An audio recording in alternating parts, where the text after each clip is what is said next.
રાજેશ અને તેની પત્ની નીતા અમદાવાદમાં રહેતા હતા. લગ્નને 5 વર્ષ થયા હતા.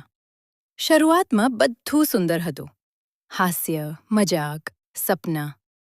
પરંતુ ધીમે ધીમે રાજેશ કામમાં વ્યસ્ત થતો ગયો. ઘરે મોડું આવવું, ફોનમાં વ્યસ્ત રહેવું.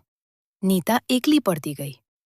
એક દિવસ પડોશમાં નવા આવેલા વિવેક સાથે તેની ઓળખાણ થઈ. વિવેક હંમેશા વાતમાં મીઠો, ધ્યાન આપતો. નીતાને લાગ્યું, કોઈ તો છે જે મને સમજે છે. ધીમે ધીમે વાતો વધતી ગઈ. પણ એક દિવસ રાજેશે નીતાનો ફોન જોયો અને બધું સામે આવી ગયું.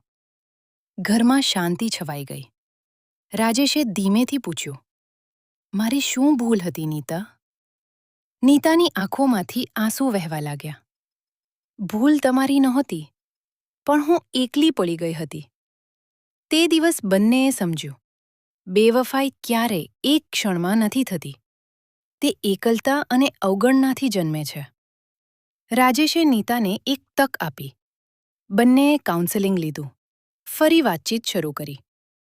સમય સાથે ઘરમાં ફરી હાસ્ય આવ્યું, પણ આ વખતે વધુ સમજણ સાથે.